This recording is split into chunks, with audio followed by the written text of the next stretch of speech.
Good morning. Hello বন্ধুরা, তো তোমরা সবাই কেমন আছো? আশা করি তোমরা সবাই ভালো আছো। তো ভালো থেকো। তো আবার থেকে চলে এসেছি আমরা আরেকটা নতুন ভিডিও, আরেকটা নতুন রেসিপি নিয়ে। তো মা বাবা বাড়ির থেকে চলে এসছে, তো আজকে আবার থেকে নতুন কিছু একটা রেসিপি স্টার্ট হবে। তো আজকে মা বানাচ্ছে কফি পোস্ত। তো চলো কিভাবে বানাবো আর মায়ের সাথেও দেখা করাচ্ছি। তো চলো। হ্যালো বন্ধুরা, গুড মর্নিং। তো আমি বাপের বাড়ি থেকে চলে এসেছি। তো আজকের রেসিপি হচ্ছে কফি আলুর পোস্ত। তো তার জন্য নিয়ে নিচ্ছি পোস্ত, হলুদ, নুন, কালো জিরা, টমেটো আর কাঁচা লঙ্কা। তো আমি পোস্তটাকে মিক্সিতে পেস্ট করে নিচ্ছি। Hello, good morning. তো আমরা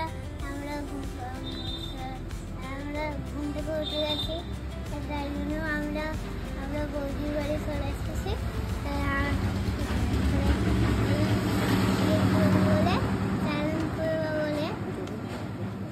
চ্যালেঞ্জ করবো বলে তাই জন্য আমরা চলে এসেছি।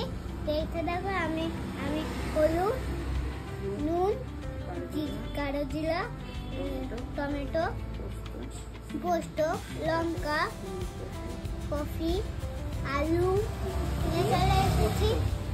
দিয়ে পোস্ত, তারপরে আমরা বাঁধাকপির পোস্ত বানাবো। আমাদের চ্যানেলটাকে সাবস্ক্রাইব করে দাও আর কমেন্টে লাইক করে দাও।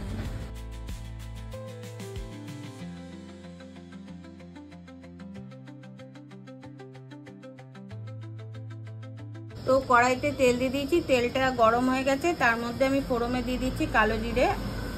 তো আমি কফিগুলো দিয়ে দিলাম।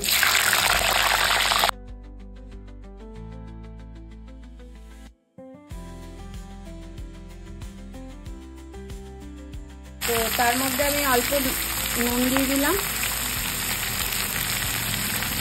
ভাজার সময় অল্প করে একটু হলুদ দেবো।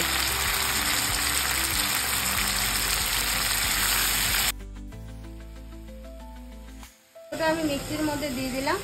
দিয়ে আমি এবার কাঁচা লঙ্কা দিয়ে এটা আমি পেস্ট করে নিচ্ছি। বন্ধুরা, আমার হালকা ভাজা হয়ে গেছে। ভাজা হয়ে যাওয়ার পর আমি একটু টমেটোটা দিয়ে আবার ভাজবো ঢাকা দিয়ে। তো আমার ঢাকা দিয়ে বেশিরভাগ সিদ্ধ হয়ে যাবে। তো বন্ধুরা, আমার কফি আলু ভাজা হয়ে গেছে। এবার আমি পোস্তটা দিয়ে দিব। আমি এবার মিক্সি ধোয়ার একটু জলটা দিয়ে দিলাম। তাতে দিয়ে দেবো হালকা মিষ্টি আর অল্প লবণ।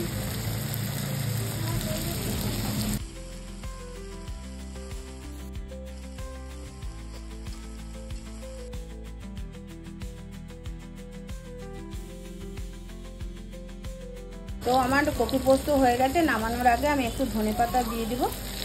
দিয়ে আমি একটু নেড়ে চেড়ে নামিয়ে দেবো।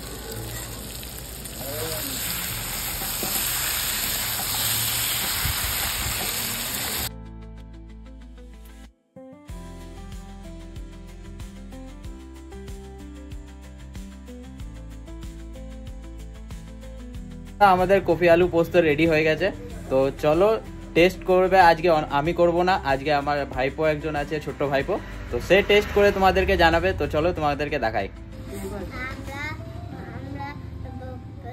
আমরা বৌদির বাড়িতে চলে এসেছি খাওয়ার জন্য, বৌদির রান্না শেষ করার জন্য।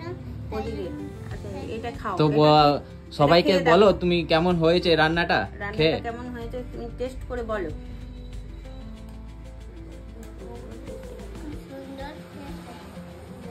খুব সুন্দর হয়েছে।